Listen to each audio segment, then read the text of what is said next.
ኦኬ በመጀመሪያ እንደ ሰሜን ጎጃም ዞን ለመላ ክርስትና እምነት ተከታዮች እንኳን አደረሳችሁ በማለት እንሳይ ማለት ፈልጋለሁ።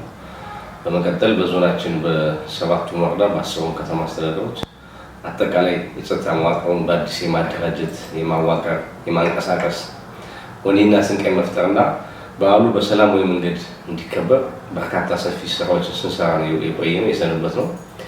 ይህንንም የጸጥታ መዋቅሩን የፖሊስ መዋቅሩን የሚሊሻ መዋቅሩን ከአድማ ብተና ጋር ከመከላከያ ጋር የማቀናጀት የማወያየት የማጀገን ስራ ነው ስንሰራ የቆየነው እና ይህም በጣም ፍሬያማ የሆነ ውጤት ያገኘንበት ማህበረሰባችንም በርካታ በቤተክርስቲያንም በተለያዩ መድረኮችን እያገኘን እየሰበሰብን ራሱን እንዲጠብቅና በዓሉም ካለምንም ችግር እንዲያከብር ሰፊ የሆነ ማህበረሰብ ያገኘንበት እና ያወያየንበት ጊዜ ነበር ማለት ይቻላል። ከዚህ ጋር ተያይዞ ማህበረሰቡ አጋርነቱን በተለያየ መንገድ እየገለጸልን ያለ የጸጥታ መዋቅሩን በማገዝ በመደገፍ ለበዓሉ የሚሆኑ ስጦታዎችን በማቅረብ ወንጂ አካባቢ፣ አዴት አካባቢ፣ ዱርቤቴ አካባቢ፣ መሪ አካባቢ በርካታ ሰንጋዎችን ለተመክሯችንና ለመከላከያዎቻችን እየሰጠን ስለሆነ በዚሁ ማመስገንና እንኳን አደረሳችሁ ማለት እፈልጋለሁ። ከበዓሉ ጋር በተያያዙ በርካታ ችግሮች ይከሰታሉ። በርካታ ዘግናኝ የሆኑ አንዳንድ ዞኖች ላይ እየተከሰቱ ነው ያለ።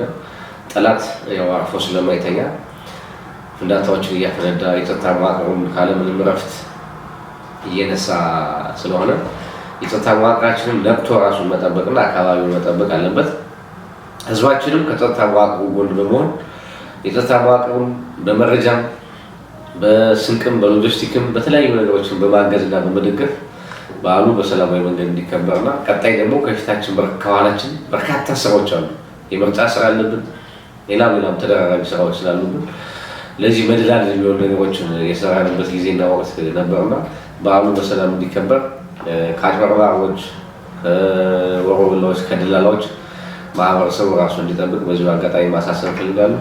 ይሄን አያይዞ በገበያ ቀናት የሐሰት በኖት ዝውውር፣ ስርቆቶች፣ እንዲህ ትንኮሳዎች በርካታ ሰርጎ ገቦች ከተማ ላይ የገቡ በርካታ ችግር ስለሚፈጥሩ ይሄን አያይዞ ማህበረሰቡ ያለምንም ሁኔታ ያገኘውን መረጃ በአካባቢው ላሉ የጸጥታ መዋቅር በመስጠት የሚከሰቱ ችግሮችን በጋራ ማክሸፍና መከላከል ይገባል የሚል መልዕክት ለማስተላለፍ እንፈልገው። በድጋሚ ለሁሉም የክርስትና እምነት በዓል ተከታዮች እንኳን ለፋሲካና ለትንሳኤ በዓል በሰላም አደረሳችሁ ማለት እፈልጋለሁ። የጸጥታ መዋቅራችን ካለምንም መዘናጋት በዓሉ ስናከብር ከተለያዩ ነገሮች ራሱን ጠብቆ ያገኘውን እዛው ካምፑ ላይ እየቀመሰ ማህበረሰቡን የአገልግሎት መንፈሱን እየጨመረ የተለያዩ ግዳጆችን እየፈጠመ በዓሉ በሰላም እንዲከበር በተሻለ መንገድ ነቅቶ መጠበቅ አለበት የሚል መልዕክት ነው ማስተላለፍ ፈልገው። አመሰግናለሁ።